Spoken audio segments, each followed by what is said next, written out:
So welcome, I am Becky, as I've just said. It's really great to have you in person here at St Bride, and we're also being joined by lots of people on Zoom. So if you could give them a big cheer so that to know that they feel included and welcome, I would really appreciate it. Yes. Thank you. I realise how cheesy and American that is, but I love it and I'm embracing it. And it's also great just to make them all feel very welcome. What have I got to say to you today? So we're hosting this talk to raise money for the St Bride Library, and all proceeds from ticket sales will go directly to keep it running for future generations to enjoy. Thank you so much for coming along and supporting us in this way. We really appreciate your continued support, and we really wouldn't be here without you all. As we are live streaming the event, please bear with us if we have any more technical difficulties with the lecture. If this happens, we will try to rectify this as quickly as possible. For anyone on Zoom, if you are having troubles your end, the good old IT crowd or just general IT thing of turning it off and on again does normally do the trick. We have tried this and tested this many times and it does work. Or logging in, logging out again, that kind of thing. But if you are having problems on Zoom and can't get the tech to work for any reason, we are recording this lecture, so you will be able to watch it at a later date, as we'll send you a copy of the recording to watch in your own leisure. So what else have I got to say? So for all our Zoom attendees, can you please just make sure you're muted so that you don't interrupt anything going on today? And for our in-person guests, if you could all mute your phones, turn your phones on silent or mute them if you like, and mute yourselves, or just have them off. We don't mind you taking as long as you don't have a flash on, just because it'll interrupt and distract the speakers. So that's absolutely fine. What else have I got to say? Sorry, I keep saying that today. Got to get my brain in gear. So for anyone attending in person, this is a very important announcement. If there is a fire going on in the building somewhere, there will be one continuous alarm bell. And the meeting point for that place is through reception, through the archway, and over in Salisbury Square, where there's a monument sort of thing out there. So that's the meeting place. If that way is blocked, because that's where the fire is, you'll be directed down the steps out of the back door, past the theatre and the bar, and then out onto the street, and we'll guide you around to that place. So hopefully you're now prepared for any emergency, but let's hope it doesn't happen today. So we would like to say a huge thank you to Google and the Winkinsware Charitable Trust, who have generously sponsored this lecture. And I'd just like to let you all know that our next event is being hosted by iMagazine on Tuesday, the 28th of June, which will be a book night special. This will be in person only, and they will be announcing a stellar lineup of speakers very soon, so do keep an eye out on our social media channels for those. We'd heartily recommend that you come along, and if you'd like to buy tickets or find out more information, please head over to our website at sbf.org.uk. We also have regular tours of the St Bride Foundation Library and Print Workshop, and in that you can see highlights from our collections, find out more about what went on in printing in Fleet Street back in the day when letterpress was around, that kind of thing. And we've also got letterpress workshops being held throughout the summer in our workshop downstairs. So if you do fancy a go at letterpress or want to pick it up for the first time, or used to do letterpress and now want to get back into it, these courses are for you. They're suitable for any level and they're fantastic. I've done one and it's just so good. And the tutors in the chapel down at St Bride in the workshop are just fantastic. So do try that out if you fancy trying a new skill. And all the information on that sort of thing can be found on our website, plus a load more about visiting our library, using our library. We've got a theatre downstairs, so just come. We've got so much going on here. Once you're in the doors, you don't want to leave and just discover more about what we're doing. So that's nearly it from me. I just want to say that we will be selling some Pip magazines and other magazines Holly has worked on at the back of the room at the end of the talk. So if you did fancy supporting them in that way, we would love that. Or if you just want to have a look and sniff the lovely ink and paper, why not go and have a look at them afterwards? And finally, I would just like to say a huge thank you to Holly for agreeing to speak tonight, and she's also curated a fantastic lineup of collaborators she's worked with over the years. So thank you to Caitlin, Robert, Reena, Sarah and to Wendy for all giving their time so generously to make this talk happen as well. It's really lovely to have you all here at St Bride. So this is it from me for tonight, but I'm now delighted to introduce Simon Esterson, who is going to introduce Holly. So thank you very much.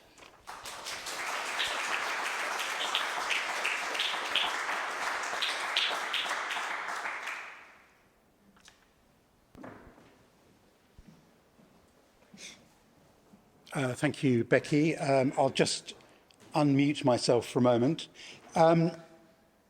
Holly and I have worked together for about 10 years doing sort of editorial stuff, books and newspapers and mostly magazines. And I just wanted to talk a little bit about, I think, that particular condition of making editorial things, and between straight page design, you know, moving things around on a page to make them look nice, things you've been given. And we do that all the time, and I don't want to decry it, but I don't actually think that's the important bit. I think the important bit is the sort of stage above that, which I would call, you know, art direction rather than design. And that's about setting with editors and illustrators and photographers and other collaborators about setting a kind of visual tone and visual vocabulary for a magazine. And I think that's what an art director does, what an art director brings to a magazine. You know, a kind, and it's sort of part master of ceremonies, part kind of circus ringmaster, and part a kind of catalyst. You know, is this a good enough idea? Is this, could we do a better idea? It's an act of diplomacy. You know, I don't think anybody here probably remembers Henry Kissinger, but you know, he was a sort of master diplomat at the time. And I think all the best art directors I've known they have a vision and they are master diplomats. It's a really rare skill, and I'm not sure that it's taught as part of a graphic design course. And I have to say that I think Holly Catford is one of the people that possesses that skill. So I'll get out of the way and Holly can talk about it. Thank you.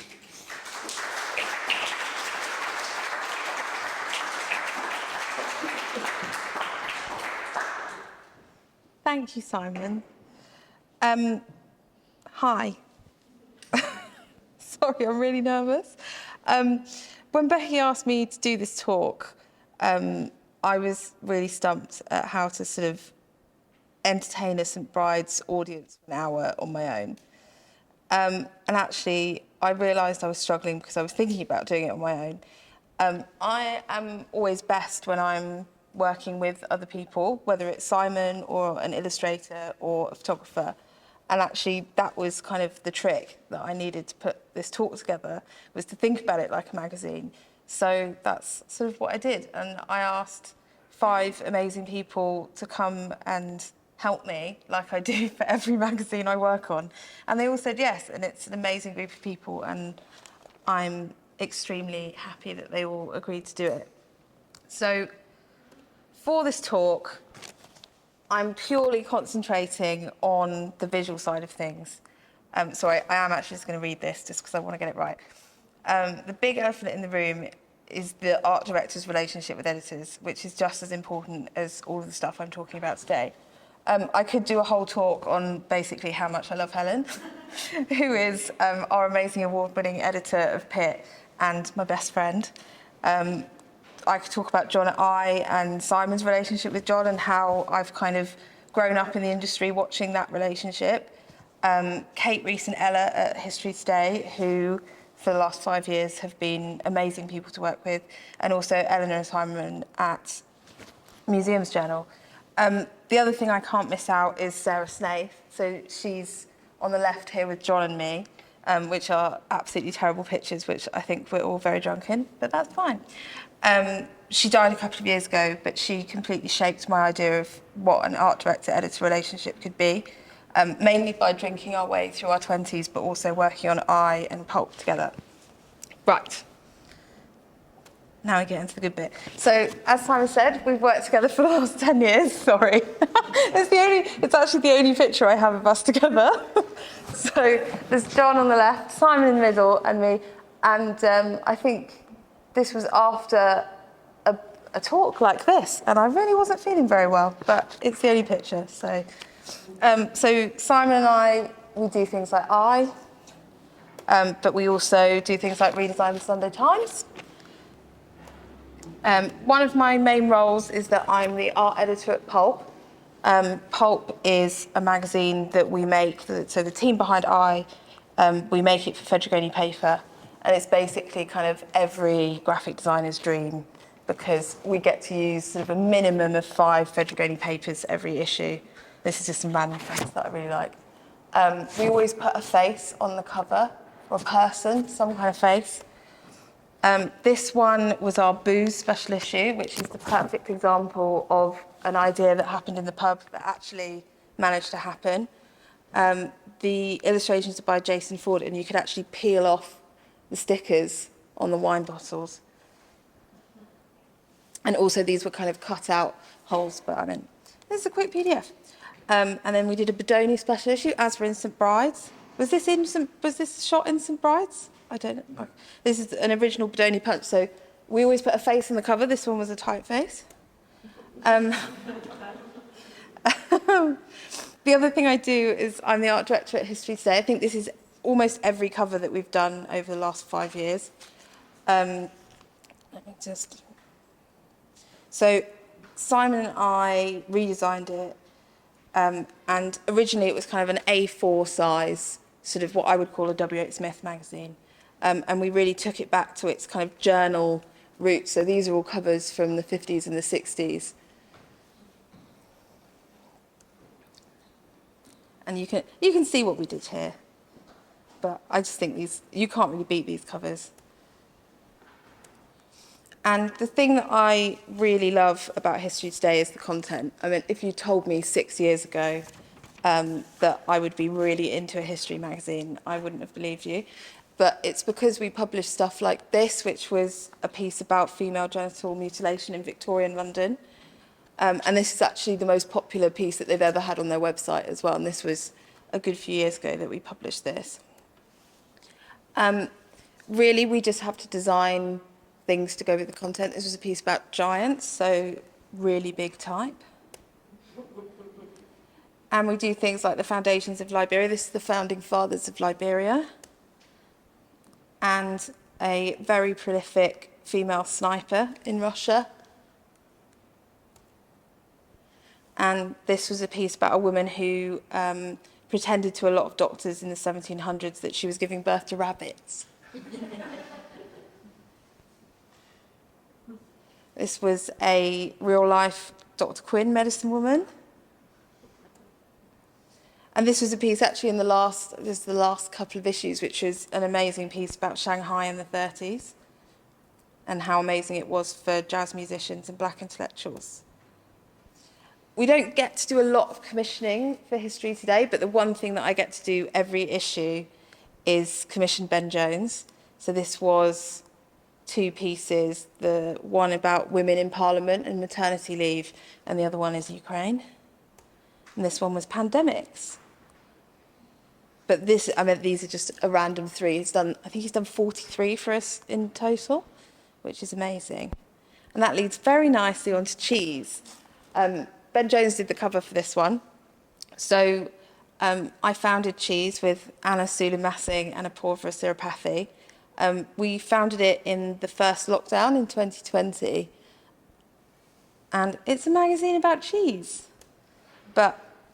So that's the first issue. This is the second issue. We did 4 covers because I couldn't make my mind up. And it turns out I really love art directing things with cows.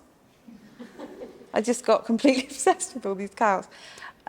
We get to do a lot of illustration commissions for this. And I try and commission new illustrators that I haven't really worked with before for cheese. This is Naomi Jennery on macaroni and cheese in Caribbean culture. This was by Jorge Cudal-Cale, and it's a piece about cheese that is made in the intestines of veal, which sounds disgusting, but came up with a really beautiful illustration out of it. And this is by Tom Bingham, and it's a piece about smuggling cheese, which is just great. We do get to commission quite some photography, so this is the perfect example of a collaboration. So Francesco Brembatti is an amazing photographer, generally sort of works in war zones and sort of really hardcore sort of human photography. and him and his partner Corinne, who wrote the captions, were stuck in Milan in a lockdown. I can't remember which one, but it was one of the lockdowns. And I said to him, because I've known him for a few years, and I said to him, do you want to just do a piece about Milan and cheese? And he was like, yeah, let me go and do some research. And he went around and he found these amazing markets, and Corinne wrote the captions. And it's the perfect, because I don't know Milan enough, I don't know where all these amazing cheese markets are. And he went off and did it, and it's an amazing piece, actually. Right, Rob. So Rob is my first collaborator. Me and Rob have been working together for about 8 years. Oh, is that not loud enough? No, it's good. Okay. We've been working together for about 8 years, which is incredible. And we also founded Pit together with Helen Graves, who's the editor. These are the first things that we worked on. Yeah. This is for Noble Rock magazine. That England's dreaming. Which was kind of great because I'd always wanted to do a piece about English champagne, and so I emailed the magazine, and Holly got in touch and kind of gave me free rein, and this is our first cover. Sorry, spread, not cover. And then the other one is a piece for Pulp, actually, which was a piece about some spaghetti packaging that actually we kind of completely went off-piste and decided just to make our lunch when we were doing the shoot. We shot the packaging as well, but also made a really nice lunch. This is actually, do you want to say about I wanted to put this in because, so how Holly and I work is, in general, we go off with an idea and see what happens. See what happens. And actually, neither of us are really, I think both of us are in the same perspective that neither of us are really tied to the idea. And if it turns into something else, as long as it looks cool, let's just go for it. So we had to take a portrait of this man. What was his name? He was, I can't remember, it's Damien. Damien. And he was a tour guide in the Houses of Parliament. So actually, we managed to get, we got the Houses of Parliament to agree for us to go and shoot him in the Houses of Parliament. And he was amazing. He actually wanted these pictures afterwards for his Grindr profile. He was just so much fun. And he just started jumping off things, and we got told off really badly by sort of the police that run. Yeah, we almost got thrown out of the Houses of Parliament. And he tried to smuggle a knife in as well. And bear in mind that he took us to go and watch what's it called? Which is the House of Parliament. Oh, and it was the... it was when Theresa May was talking about Brexit. The first debate about Brexit. Yeah, it's incredible. So we were just at the back being like, what's going on? So we founded Pit together. How Pit came about was I sort of had this idea and I wanted to do my own magazine for quite a long time. So I was a massive fangirl of Helen's blog. And so I just emailed her out of the blue and said, hi, I've got an idea for a magazine. Do you want to be the editor? And we went for a beer, and basically we've just never stopped going for beers, and we're up to issue 12. And then, because I'd worked with Rob on a few things, I was like, there is a third person who we need some pictures. So I did the same thing. I was like, do you want to go for a beer? Yes, go for a beer. And again, we've just never stopped.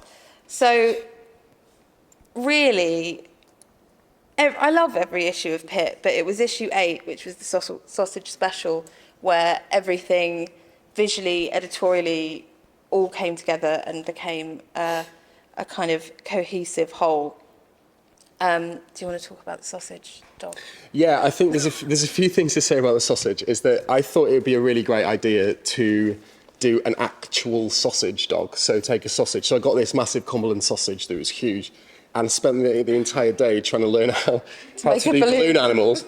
And then I did this. And I actually managed to do this in one, but my mum, we tried to find the picture, and because it was in lockdown and phones, and it didn't work. But there's actually, like, she's holding a stick, and then we were holding some, like, fishing wire, and it all came up. It is completely real, though. There is very little Photoshop. Yeah, and go on. The way that me and Rob work is that he sends me pictures on WhatsApp, and we just kind of do a live art direction WhatsApp type thing. And he sent me this picture, and I remember I was walking up a hill, and was like, Rob, I think I just rang you, and I was like, Rob, you have to cook it. This is after I'd been doing it for 5 hours. And he was like, I really don't want to. I was like, it's very rarely that I make you do things. I was like, no, you have to cook it. So he did. And the hot dog was made. And you now believe me when I tell you to do things. And my mum's actually watching, and this is partly down to her. She was the one holding the sticks and doing it all with me, which is great. But to also say, and this is to show about Holly's detail, is that the detail in the publications that she does and the kind of like how the graphics work and it all informs each other. In this, if you open the cover, go forward I don't know if it's 2 or 3, but if you flick them, it goes from hot dog to cold dog and they're exactly lined up. Like the detail's great. Well done. This was all lockdown, this issue, wasn't it? This was a Portuguese sausage which saved a lot of people's lives, and it's the perfect example of the kind of stuff that we publish in Pit, which is some of it is quite serious, and it's serious stuff about sort of people and culture, but actually the art direction is always keeping it quite light. Yeah, I think that one of the reasons, because Holly and I were talking about kind of what to say to everyone, and one thing that Holly told me is that I think, you know, a photo can be really cool, and an illustration can be really cool, and, you know, all of that, whatever, it can all be great, and the graphics and all that can be great. However, if the story's rubbish, you know, if the original content is rubbish, then it's never going to work. It's never going to be like good journalism. And for me, it all worked together. Like, Holly wanted to tell you what the font type is. Oh yeah, it's for every issue we use a different. Well, not every issue, but when it feels right, we use a different kind of display face. And this was the sausage special, so it was Frankfurter. And I don't think I'm worth my weight in sausages if I didn't do that. But so the design, like the design of it, it was actually an entire rebrand. It was an entire recreation of the entire thing. There's some stuff we keep the same. So we keep the page size and the grids and the body copy the same, but actually the colours and the display all kind of change for every issue just to reflect the content. What have we got? That's what I was going to say for this slide, actually. Sorry. Stella, there we go. I jumped in. Frankfurter, ha ha ha. We publish amazing writers like Rachel Roddy. This is known as Rob's dick pic. When Rob originally sent me this on WhatsApp, I think I might even have sent you a voice note of me laughing. And then when we published it, I was like, I referred to it as your dick pic, and you're like, oh, that's why you were laughing. He had absolutely no idea. Absolutely no. I just thought it was a cool picture. I didn't get it. Absolutely no idea what you'd done. Naive. It's just even the background. It's an unsolicited sausage pic. That's all I have to say about that one. This was an amazing fiery banger. Shall I go? We wanted to go full Burger King. So this is how this picture was made. That is Rob's mum, also known as the fire starter. Fire starter. Sort of throwing something flammable. That flammable liquid stuff, paraffin. Yeah, this literally almost burned my hair off. She kept going. I was really into the shot, so I was like, more. But it came out amazing. But this is the kind of thing that full Burger King. I don't know how we came up. I think you just said, I'm going to shoot it with some fire. And I was like, yeah, cool, I trust you, you do what. Yeah. And this is what, I got this video first, obviously. Do you want to talk about this one? Your tablescapes. Oh, I really wanted to do, it's another way that Holly and I work actually, is that I think there's some things that she wants to do, some things that I want to do, and sometimes they kind of just sit on the shelf for a while.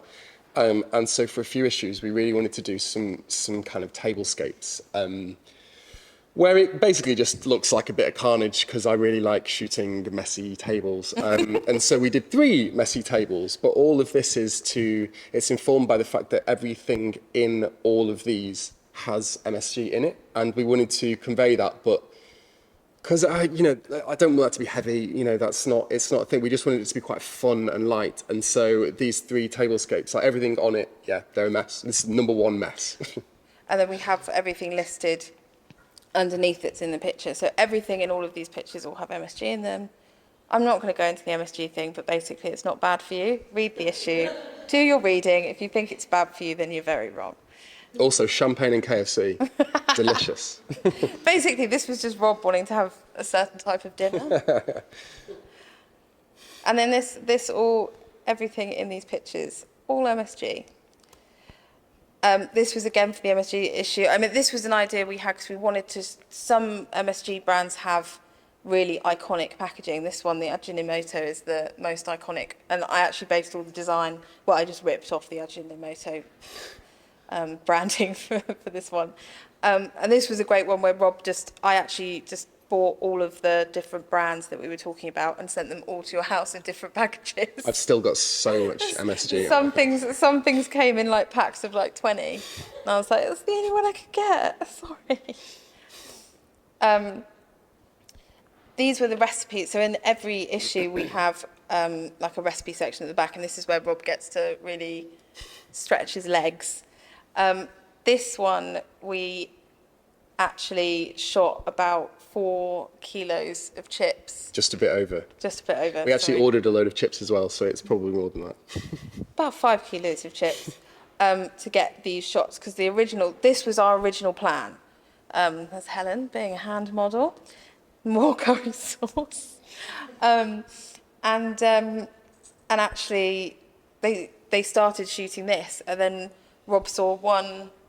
It was at the end, yeah. We thought this was quite a good idea of how one idea goes to something totally different. And so the original idea was to show, the drip of the curry sauce, because that's what those ones, and a bit of the mess, and causing, a bit of a vibe with Whiskey's Beers.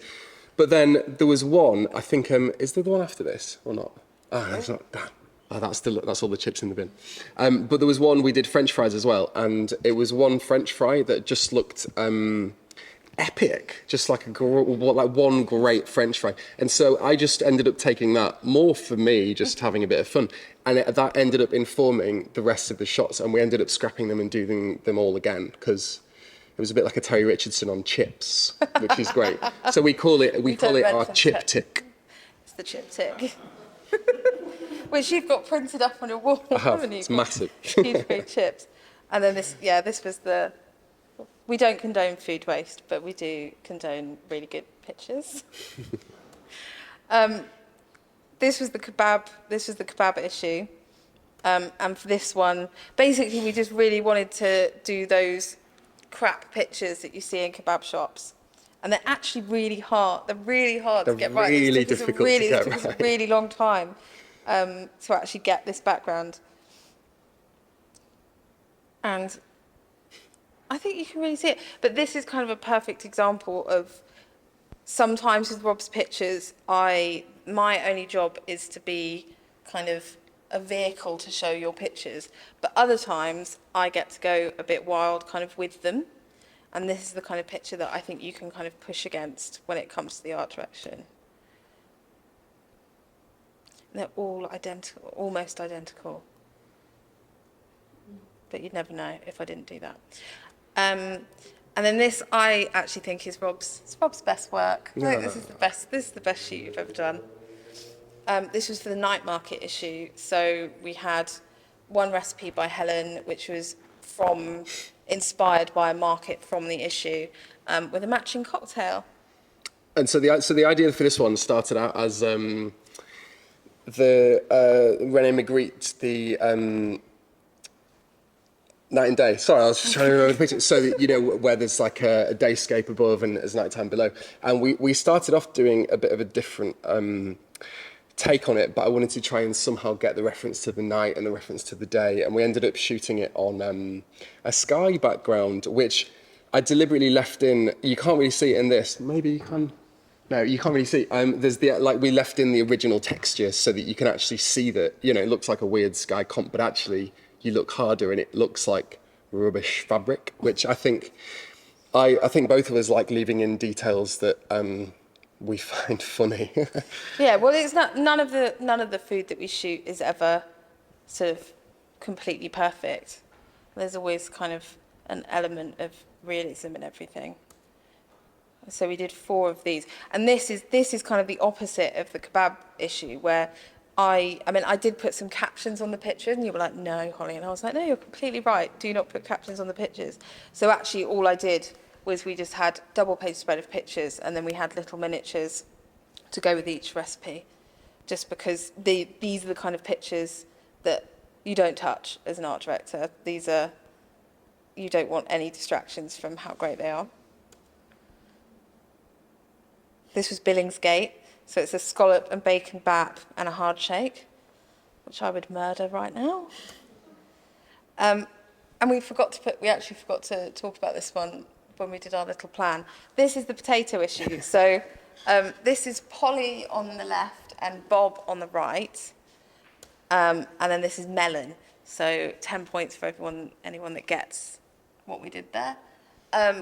This started off actually as we were going to put a potato smiley on the cover.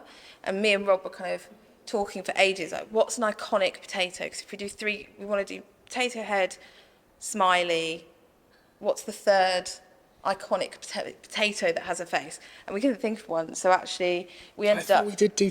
You thought of one that I didn't like. No, yeah, we could have basically, we could get, because you could do, you can do two covers in one print, so we thought do 4 covers, and we never got to 4. No. Which is why we ended up doing these. And actually, so we all I bought a load of potato head stuff off eBay, and we all spent a couple of hours one afternoon at Rob's house making ourselves. This is me. I love how she just looks so shit on the left, and then you see the picture of her, and she's suddenly like this earnest little potato. Sorry, I love her so much. We all had we had loads of big potatoes, and we all had to figure out which one was our potato. Our body shape as a potato. You should have seen me in the shop buying the potatoes. I was like sat there being like, who has which potato?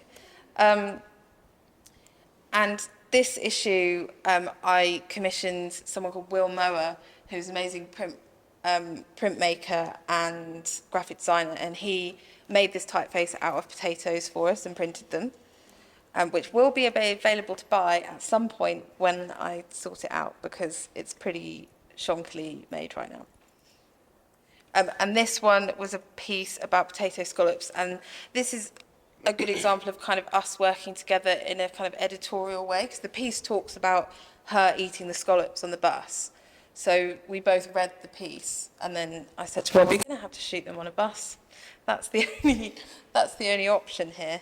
Yeah, I think it's a really good example of like the words informing the pictures, actually, and informing the font and the layout. I think it all works. It's like really cohesive. Symbiosis, is that the right word? I don't know. Symbiotic, don't know. And an amazing headline as well. Helen is very good at writing headlines that I can work with.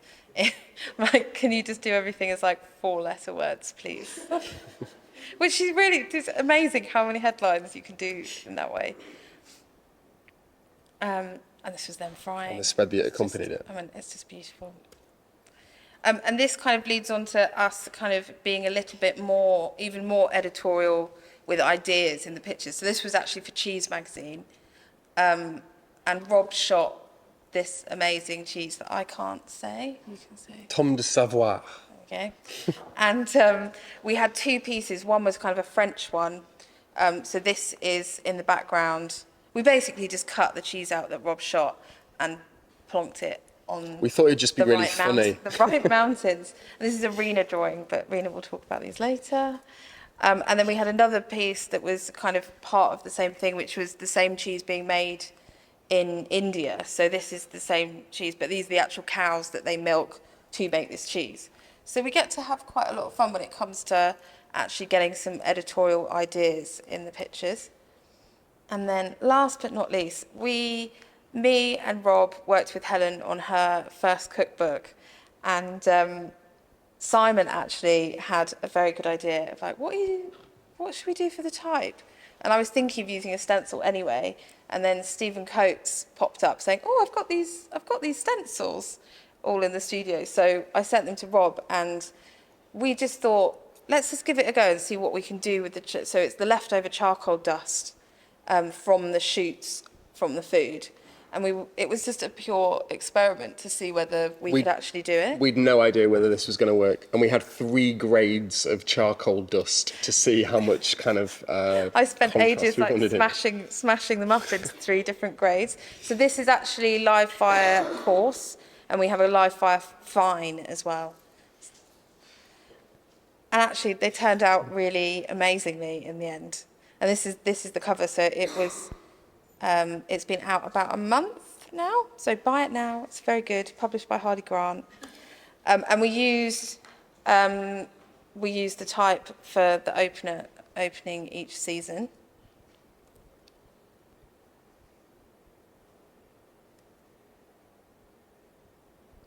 And I think that's us done. Thanks, Rob. Thanks.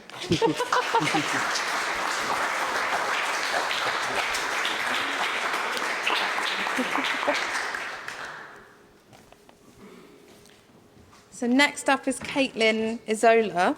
That's how you say your name, isn't it? Isola. I can't do that. It's Italian. We can't actually work out How we met. how we met. Do you want to try? Yeah, sure. Hello, I'm Kate.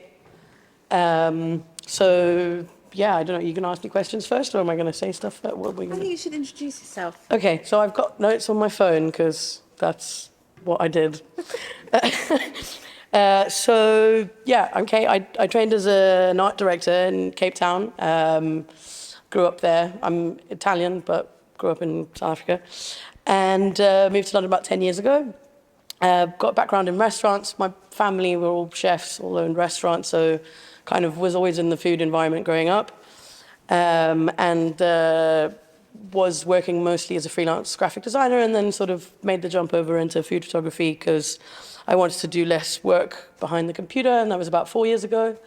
And last year I shot my first cookbook, which was quite cool, and it's launching tonight, which I'm going to run off to after this. So if you see me run out the door after this, it's not for any other reason than that.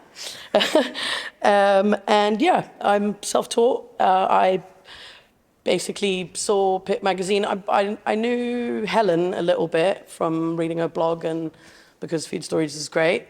And I saw Pip Mag, and then I dropped Holly an email, and I was like, "Do you have?" I think that's how it. I think that's how it was. Yeah. And I worked with Helen on a shoot for an article that we didn't actually put into the presentation because we both forgot about it. And now I kind of shoot one of the recipe columns. For the magazine. Oh yes, yeah, I'm supposed to drive, but I forgot how to drive. I can drive if you want me to. So yeah, so that's Hassan. He's a Turkish chef, Turkish with a twist, I guess. And we shoot a column together for each quarter of Pip magazine, and I think that's now going to start changing up a little bit to feature some guest chefs. Yeah. And our shoots are really quite nice and informal. I end up sort of just going around there. We shoot the breeze a bit and sit in his garden, and he cooks, and I take pictures, which is obviously not really the sort of, yes, right, studio setup that maybe Rob deals with more often. But yeah, so literally just in his garden. Sometimes his dog gets involved. Once he actually ate some of the meat that we were supposed to be cooking, so we had to improvise. It was not the fancy bacon anymore. It was the store-bought bacon. Yeah, I don't know what else. Yeah, and then I suppose yeah. So all sort of outside, very chilled, and focusing a lot more on the action, a lot sort of like close-up, gritty kind of vibe. And then when do we get to Rosie? Oh yeah, so this is more this is all like mostly shot with either on-camera flash or a bit of sunlight, so like very, very informal.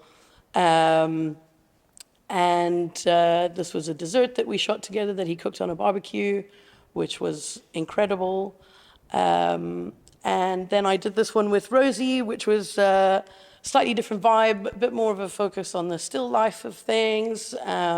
We actually swapped her head on this one. Yes, we did. I only had, I had this great picture of her where she was slapping the dough, but she was not looking at the camera, and I had another picture of her where she had a great smile on, so I just basically smashed them together and hoped for the best. I think But it looks you can't amazing. tell. No, So you can't tell at all. it clearly worked. I mean, can you tell? I don't know.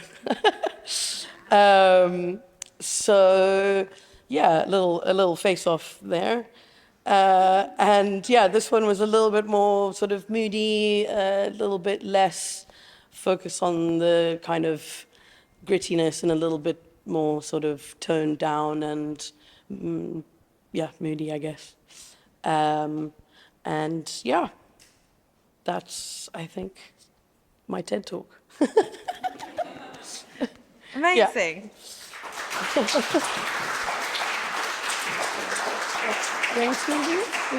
Okay, you asked me my questions.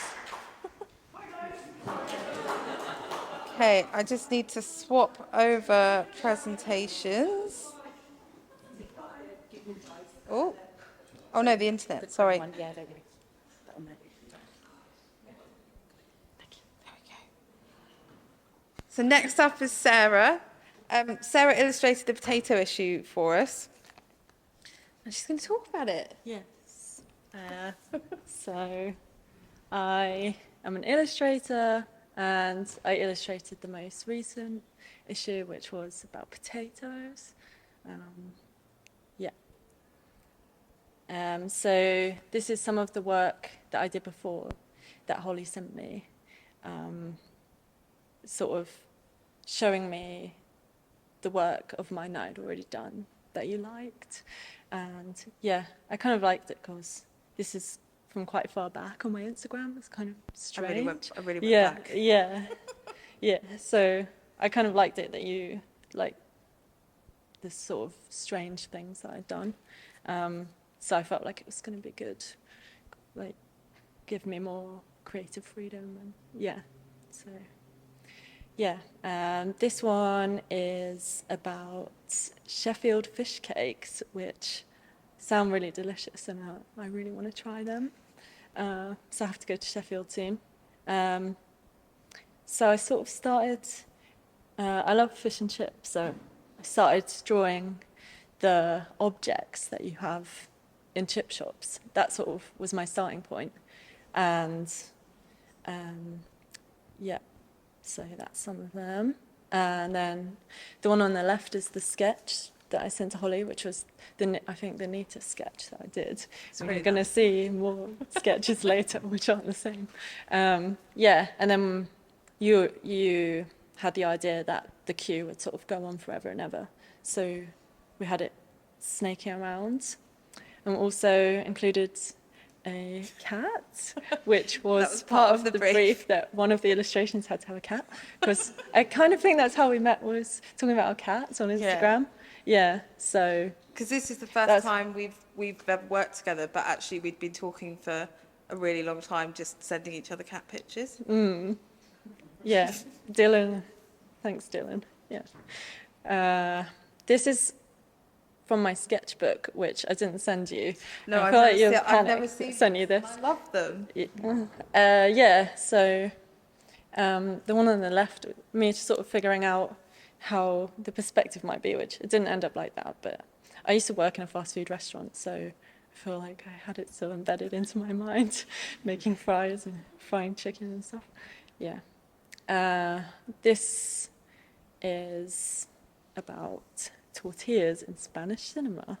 This was a really tricky Yeah, piece. yeah. Well, I gave you a no, challenge it was for this really. one. I like the article, and I watched the trailer of one of the movies, the Almodovar movie that he talks about in the article, and yeah, I just thought about what you sent me and the illustrations of kind of process illustrations of someone chopping things up, and yeah, that was kind of what I saw in the trailer, and with Penelope Cruz cutting up potatoes, and yeah, but I didn't draw Penelope Cruz, maybe I should have. And that was the sketch I sent you, which is really terrible. Kind of. I knew where you were going I normally do more. But and then you said, well, we need something cinema related, so put an Oscar, like, yeah. This is me kind of manically drawing peeling potatoes in my sketchbook. Just thought I'd add it in. I actually love that one. I wish she'd sent that one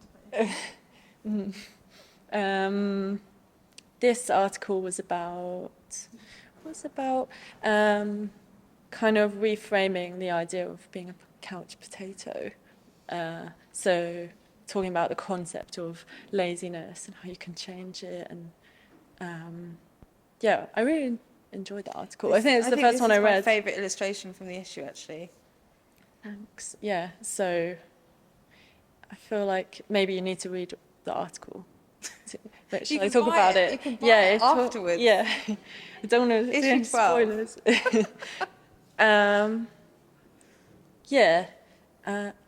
I don't have the sketch from that, but I actually took a life drawing that I had done and used that for the pose, because it was, I had like all these life drawings and I was trying to think about pose and stuff. And that's the spot illustration, which, it's good. I think adding a cute face on anything makes it better.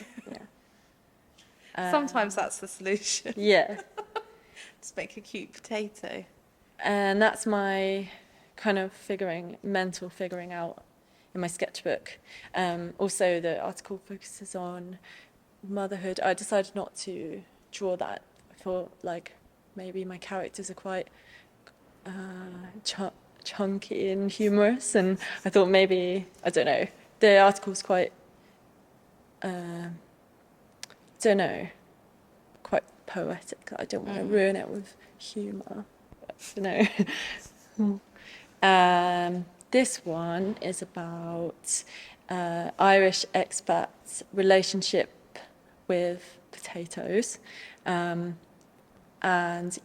article talks about lots of different things, but the one I enjoyed was talking about making chips, and I decided again to go with the sort of process illustration, like chopping things up and drawing all the objects and the parts, and I really enjoyed the chip bit. So it looks like a potion or something. The spot illustrations and the horrible sketch. I love the sketches.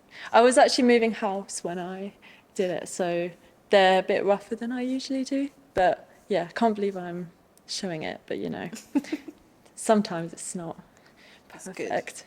The one on the right, I don't know if people notice, but the potatoes mashing into heart shapes. I didn't even notice that. Really?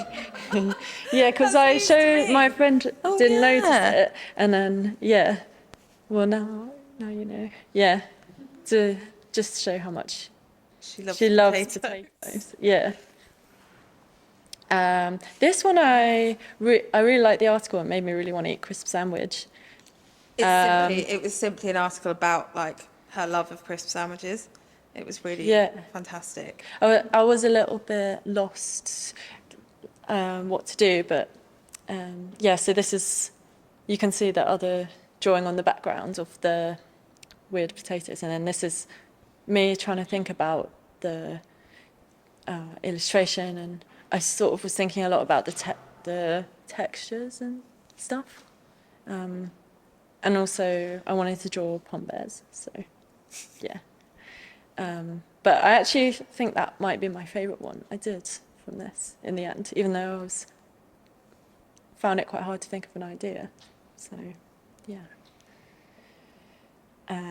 this one is about the divide between North and South Germany, if you should have mayonnaise in your potato salad or not. It's known as the mayonnaise equator. Yes.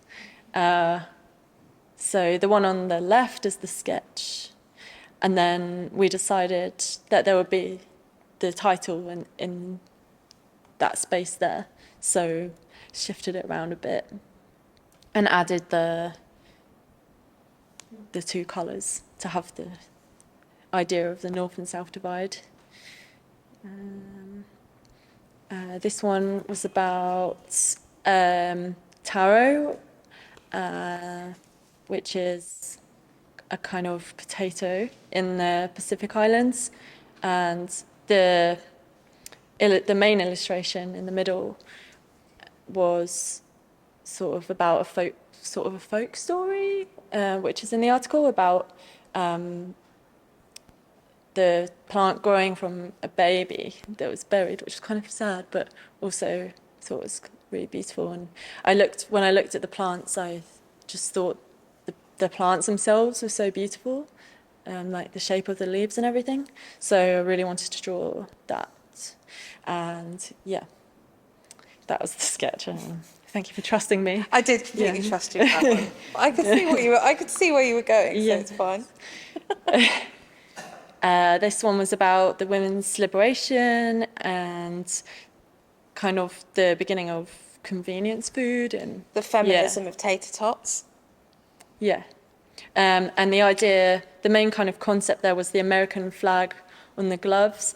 Well, you picked that out as the concept. And then, yeah, this was one of the spot illustration. That was the sketch I sent you. And then you were like, oh, it'd be really great if we combine the American flag into the rest of the illustrations. So, yeah, the roof of the factory and then the apple just with the star. So just to like tie it together. And yeah, that's it. That's everything. Thank you. Thank you.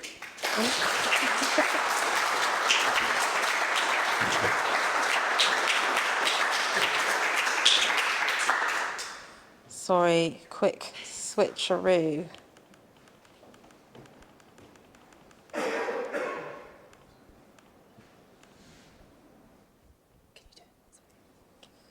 So next up is Reena. So Reena is a reportage illustrator who has saved my life many a time. The amazing thing is that sometimes reportage illustration can do a lot more than a photo. So, which is, we'll show you with the kebab shops especially. But do I move it along like with those? yeah. So I'll just do a short introduction about myself. I'm a London-based illustrator and I create work using drawings, embroidery and print. My work is influenced by the city, food and the social past and present. And I've produced work for clients including Vittles, Lecker, At the Table, City Lit and the Emma Press. And this is one of my illustrations of Brixton Village Market. Should we go there? So I contacted Holly when you did a shout out for illustrators for the first issue of Cheese magazine. Yeah. And I really liked your work, so I was like, I really want to work with her. And you sent me to 2 articles by Emma and Apurva, which were almost sort of mirror articles to each other. And you just said you wanted some spot illustrations, so I read through the article and made some notes. You also sent me some reference images as well, some photographs. Of cows. Of cows. More cows. Lots of cows. And yeah, so I made some notes and then, yeah, I sent you some sketches and it was just sort of working out. I think you sent me some proofs as well where you put the pencil sketches in to show where they'd go. Yeah, that's one of them. So these were combined with the pictures that me and Rob worked on as well, which I love them together actually. Yeah. I don't normally put photography and illustration together, but these ones particularly I really like together. Should I just go straight to the next one? So when you did a call out for the kebab issue, I approached you with the idea of maybe looking at kebab restaurants architecturally because they're all so different. Yeah. But I couldn't really work out how to pull it together. And it's almost like someone who knew something about that should be writing it. So I left it with you, and then you came back with me because you did a call out on Pit with people's top 10 UK and Ireland kebab shops and restaurants. So you sent me the list. This is my tick list. I usually have something like this when I'm working through multiple illustrations, so I make sure I don't miss out on any. And this is the kind of perfect example where if there were pictures, I don't think it would really be the most exciting feature in the world, but Reena's drawings kind of transformed these restaurants into a really amazing series. So yeah, FM Mangal, which is Helen's favourite. I also love it as well. So usually my process is I'll do a pencil sketch and then I have a light box and I work in felt tip and then I'll scan that in and sort of get it ready and cleaned up for an art director like Holly to work her magic on the page. That's another one. This was my one. We had to. This is a Bristol like classic, and actually Jason Donovan came to see it it was like this year for the first time, and it's been there for like 20 years. But this is an absolute Bristol classic. Did you have his picture taken? Yeah, with it as well? I'll send it to you. I'll find That's it. Great. And yeah, these are the finished. I flipped all the finished pages ones. for them just because it meant I could get them bigger. So that's them. And then you approached me with this. So I was a guest illustrator on the potato issue that Sarah illustrated. And this was Theo Inglis, is that how you say his surname? Yeah. And he'd written an article about sort of the kind of history of graphic design on crisp packets. He tried to find the graphic design in crisp packets. It is there. Yeah. So again, pencil sketches first. And then you were quite happy for me just to send you I think it just sent me the final ones. We'd done enough by then. Yeah. So, and again, that's how my process is. So I've got the pencil sketch underneath on the light box and then just going over with felt tip to get it all done. And that's how it came out in print. Yeah, which is great. I love Scampi fries. Who doesn't? I know. Another two. Another two. Yeah, I really loved that old Sainsbury's one as well. We found that in the Sainsbury's archive. Is that enough? I think that's it. That's it, okay. Thank you.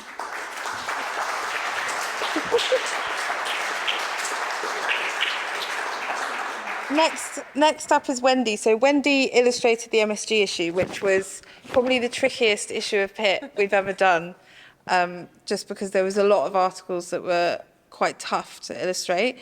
And Wendy had emailed me, I don't know, at some point you'd sent me an email and I'd put you in my special. Was it Instagram? I can't for anyone. So many modes of communication.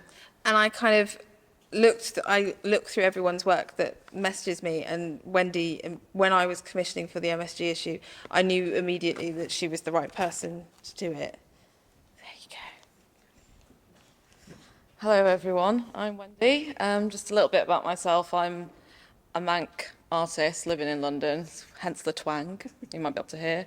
I studied fashion textiles at LCF, got to use the acronym, but shirked it off, realised don't want to be in fashion, it's a very vapid agency, I can't work in it anymore. And I always loved drawing, so hence going down illustration. I'm really glad that you picked me to do this issue because it's kind of a subject that was quite close to my heart, and when there was so many subjects that were kind of on offer, because there was a few that you wanted to pick illustrators for, MSG is the one that I really wanted, and when you gave it to me I was like, yes, got it. So these are just some sketches of, when you get to see my practice. I was going to show some sketchbook pictures, but I've lost the sketchbook, so this is what you've got. So I primarily work on Procreate. I do pencil drawings in sketchbooks, and then I'll take photographs and draw over them so that my client or whoever I work with gets to see a little bit less crazy depiction of what I'm going for. So this was the first one about like white gaze and I suppose being somebody who's ethnically Chinese in this was about being in America, but a Western society, and feeling quite watched and changing your behaviours around other people. So the first one is, you know, being watched in a Chinese restaurant, and she was around some friends that were being a bit derogatory towards, I'd say derogatory, about the Chinese restaurant's food. And it's something that's kind of dear to me a little bit, like changing your behaviour based on being around other non-Chinese people, and also being around Chinese people, like how you feel like a imbalance between being really Chinese and not Chinese enough. And then, so these top ones were some spot illustrations as well. So there were 2 spots that she asked for, and a couple of heroes. So those are the ones at the bottom. Wait, ooh, that one. So that's the final of so she's called Cheryl, and that's her at the restaurant. Oh, I didn't put the other spots. oh, you didn't put. Oh, okay. So the one that says D anyway is kind of loosely based on my mum. My mum owns a Chinese takeaway. It was something I was kind of not proud of when I was older, but it's actually enriched my food culture and my upbringing quite a bit. So it's something I try and put in when it's something to do with like my a relative background. This one, it was about Maggie, so it's like an ode to Maggie, the article. I did several different versions, and F was going to be a spot, but in the end, Holly liked it so much, she made it like a full massive page. To be fair, like the 2 that you picked were probably some of my favourites of the issue, especially F, because she's hugging a huge bowl of Maggie. Like, that was one of the key things that I grew up seeing, was a bowl of Maggie in the kitchen. So there's the final. I think I might have put that one in, actually. Yeah, I think you did, Yes, yeah. I did. So it's only supposed to be like this big, but then it'd be like this big. Yeah. I didn't have enough copy, and it was so good at that. I was like, I'm just going to make it really big. That's okay. No, it looked great. I was really happy. So this one was about umami, and I'm dyslexic, so Holly had to tell me like 3 times that I spelled unami instead of umami several times. But this is all about the scientist that discovered MSG. His name is Kiku Kane Ikeda. I've written that down. And it was I just wanted to do something fun, so that's what I came up with. So A is kind of what you centered on, and then we took out the figure. And that is now a print available. Yeah, you can buy it off the Pit website. But I mean, the thing with this one is I thought the idea of having the kind of the taste sections of the tongue was just such an amazing idea that we just had to simplify it to go. I think that was the only like major change out of your roughs that we actually did. And this one was an article by Tim Anderson. Yeah. I didn't actually realise that Tim Anderson was the same person that I'd watched on TV on MasterChef years ago. I was like, oh, great. Because I've been to his restaurant many times. And it's just about him doing little experiments with MSG and different kinds of derivatives of MSG and salt as a seasoning on foods like salted caramel, there's tomatoes, and a steak. So that's the finished thing, him just doing a little salt bay. And then the final article, which was weird because I did the last illustration, the very last illustration first out of all of them. Yeah, it's weird. And then the first illustration of this article I did last. So it's kind of not worked out in the same way.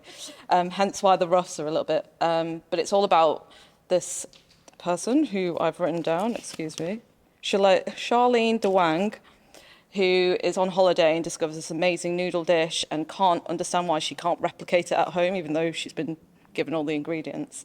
And she discovers tasting salt, which is essentially just MSG. Yeah, that's her looking for her noodles. And then she went on a trip with a friend, and it's actually probably my favourite illustration, like out of the whole lot. I think because it came so like organically. And I just kept discovering things that I really liked about the drawing and how it was coming out. So that's my favourite one. Amazing. Yeah. I forgot to put a final slide in. What was the final slide going to be? I don't know, like thank you. Thank you. But thank you, everyone. That's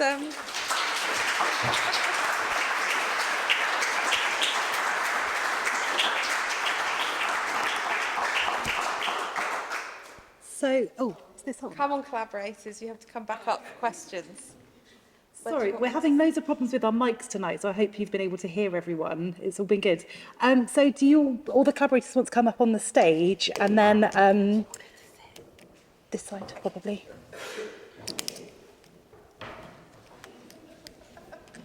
Sorry. So if you can, people on Zoom should be able to hear you. If this goes off again, if you could try and speak into it so everyone can hear, but I think we're doing okay. So I will just use this one for me. So if I hold that one to you. Thank you. Sorry, oh, this one's not working either, is it? Damn. Oh. Okay, so I don't know if we've got questions on Zoom. So anyone on Zoom, if you have a question, pop it in the chat and I will get to them in a minute. I firstly want to say a huge thank you to you all for such a brilliant evening. What I love is you clearly all just have so much fun working together.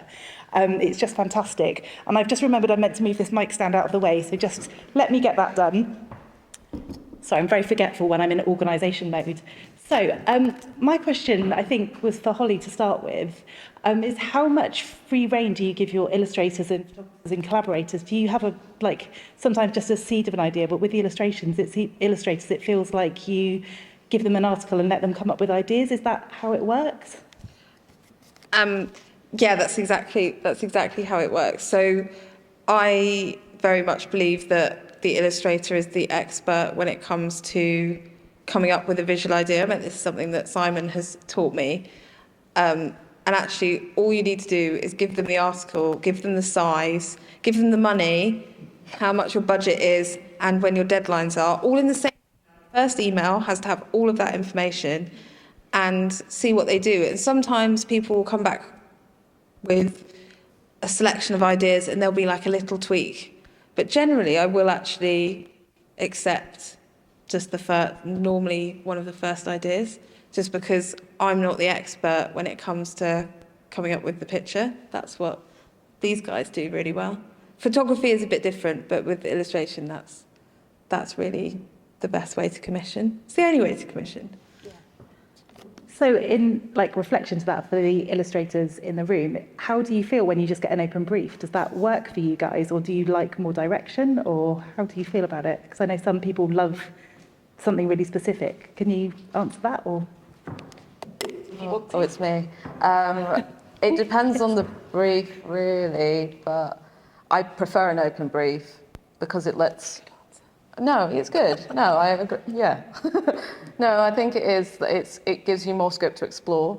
That's probably why, if you from my roughs, I have so many ideas because it's like a brain fart. I just need to get out everything that I potentially might want to have on the page, and then I'll let the art director decide to make the final decision for me. Yeah.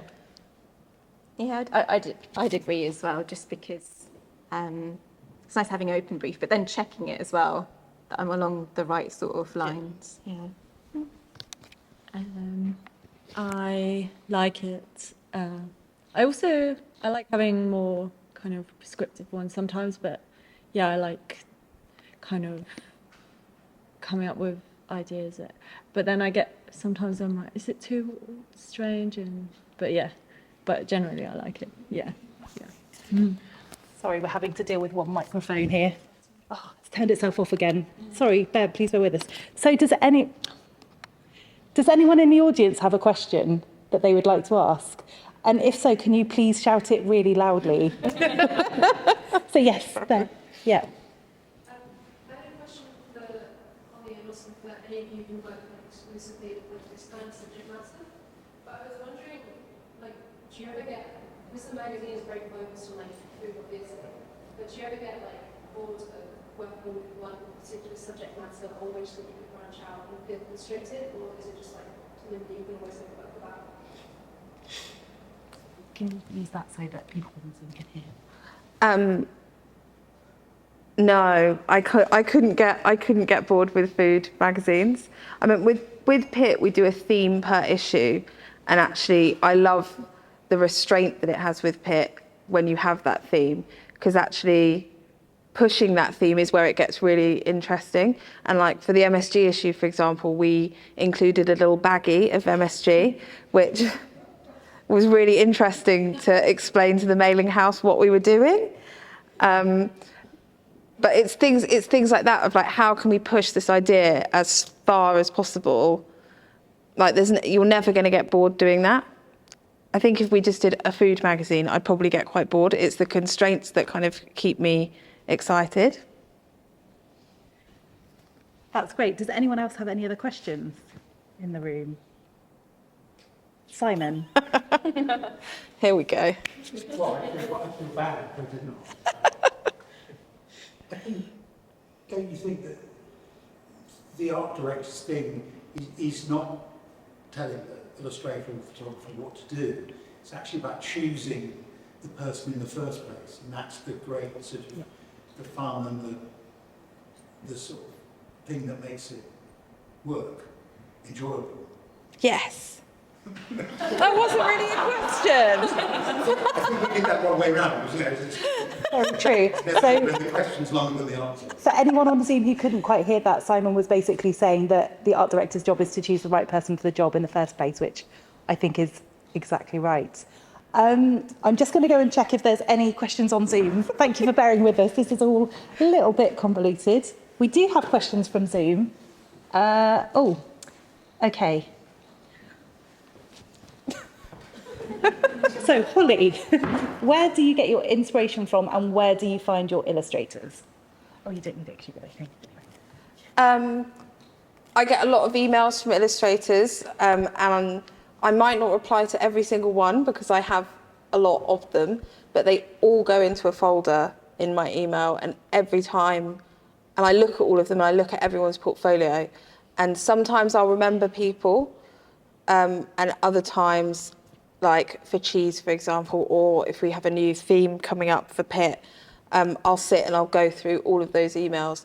And to be honest, it is just an instinct of who's the right person. There's not much. I mean, I've been doing it a reasonable amount of time now, so I've probably picked up ways of doing it. It used to be harder, but I mean, when it comes to an illustrator, it's not so much about their style, it's always about their ideas. Yeah, absolutely. I had a question and then it went again. It was about, for you and Robert, are you like really, really good friends? Yeah. And that clearly has an advantage because you know each other really well. Have there been any points where it doesn't work, or is it just really easy and fun? I'm going to let Rob answer that because he hasn't answered any questions. Yeah, we're really good friends. I think I think what Holly and I have really learned to do well is to take an idea and run with it, but almost imagine like an idea game of tennis or something. And so I don't necessarily think both of us I think it really helps that both of us are very willing to change our idea and that an idea is malleable and organic. Which is why, no, we don't ever really argue at all. We just like, oh, that's cool. How can we make it cooler? Ooh, and then it goes more and more and more and more, and it ends up with something great. So I think it definitely helps that we're friends. Yeah, excellent. Yeah. And what's next for Pit and Cheese? Or is that top secret or not been thought about yet? The next issue of Pit is the saucy issue, which after this talk is done and I have some brain space, I'm gonna start working on properly. And Cheese, we've just got to do it, really, haven't we? Again, basically, I got very distracted by this talk, and I need to really engage my brain in my freelance things. So watch this space and buy a copy of Pit, please. Please do. And Helen will be at the back at the end selling copies. Oh, yes, Lily, you have a question. It might be a bit weird, but do you, Holly, make everything that's in your magazine? Do I make anything? Or do you challenge the illustrators to make them? Because I know obviously you cook that dog, and I presume you make it.